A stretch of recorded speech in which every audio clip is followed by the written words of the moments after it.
بسم اللہ الرحمن الرحیم۔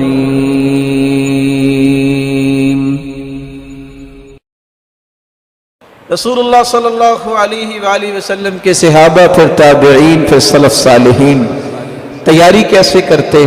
آپ کو پہلا کام یہ کرنا چاہیے کہ ہر روز اپنے آپ کو ایکٹیو کرنے کے لیے رات شروع ہوتے وقت ہی غسل کر لیں۔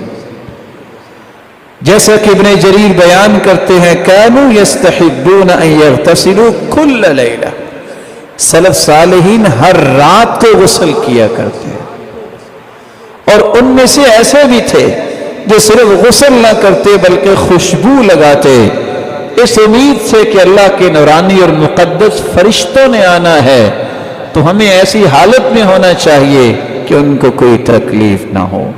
اس لیے زر بن حبیش وہ خصوصاً اس بات کا اہتمام کیا کرتے۔ انس بن مالک رضی اللہ تعالی عنہ جب 24ویں رات ہوتی تو غسل کر کے خوشبو لگاتے اور خوبصورت لباس پہنتے، اور پھر اگلے دن ان کو لپیٹ کے رکھ دیتے کہ آئندہ سال ان کو پہننا ہے۔ ایوب السختیانی رحمہ اللہ 23ویں اور 24ویں اور 25ویں رات کو 2 نئے لباس پہنتے اور کہتے یہ مدینے والوں کی رات ہے، اکثر لیلۃ القدر مدینے میں 23ویں رات کو آتی ہے۔ حماد بن سلمہ بیان کرتے ہیں، ثابت البنانی جو سیدنا انس رضی اللہ تعالی عنہ کے شاگرد ہیں، وہ سب سے اچھا لباس اس رات کی تلاش میں پہنتے اور مسجد کو خوشبو لگاتے، اور اس بات کی امید میں اللہ کے سامنے کبھی دعا میں لگ جاتے، کبھی نوافل شروع کر دیتے، کبھی ذکر میں لگ جاتے کہ آج کی رات وہ رات ہے جو میری پوری زندگی کو پر رونق بنا سکتی ہے۔ غسل کرنے کے بعد دوسرا طریقہ، اس رات کثرت سے قرآن مجید کی تلاوت کی جائے، جیسا کہ سلف صالحین ایسا ہی کیا کرتے۔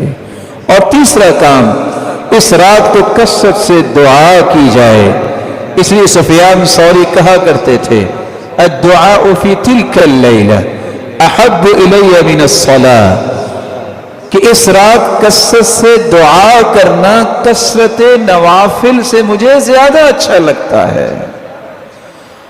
ابن رجب رحمہ اللہ تعالی فرماتے ہیں کہ اس سے مراد یہ ہے کہ ایسی دعا جو نماز میں بھی کی جائے، اگر اکیلی دعا ہوگی تو وہ بھی عبادت ہے، لیکن اگر نماز بھی پڑھے اور نماز کے اندر کثرت سے تسبیحات کرے، کثرت سے دعا کرے، تو یہ اس سے بھی اچھا ہوگا۔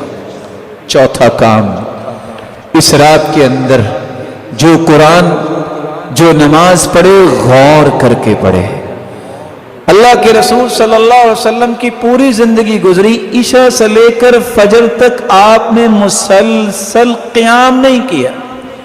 کچھ لوگوں کا یہ ذہن ہوتا ہے کہ شاید عشاء سے لے کے میں کھڑا ہو جاؤں اور ٹھونگے مار مار کے ساری رات گزار دوں کہ آج میں نے 100 نوافل پڑھے ہیں۔ سید المرسلین نے یہ کام نہیں کیا۔ سید المرسلین نے جو کام کیا ہے اس قدر خوبصورت کیا ہے، لیکن تھوڑا کیا ہے کہ آپ اگر 11 رکعتیں بھی پڑھتے ہیں، 8 رکعتیں بھی پڑھتے ہیں، اس طرح دل لگا کے پڑھیں، غور کر کے پڑھیں، خشوع کے ساتھ پڑھیں کہ ادھر تمہاری زبان پہ یہ کلام جاری ہو، ادھر اللہ کی رحمتوں کا نزول جاری ہو جائے۔ اللہ عز و جلال ہم سب کو توفیق سے نواز دے۔ اس رات کو کثرت سے صدقہ کرنا چاہیے، یہ 5واں کام ہے۔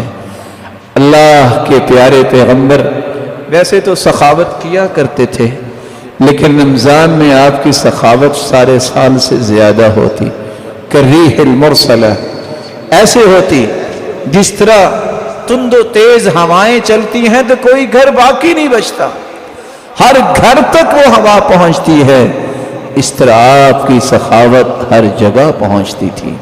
اللہ عز و جلال ہمیں بھی اس بات کی توفیق عطا فرمائے۔ یا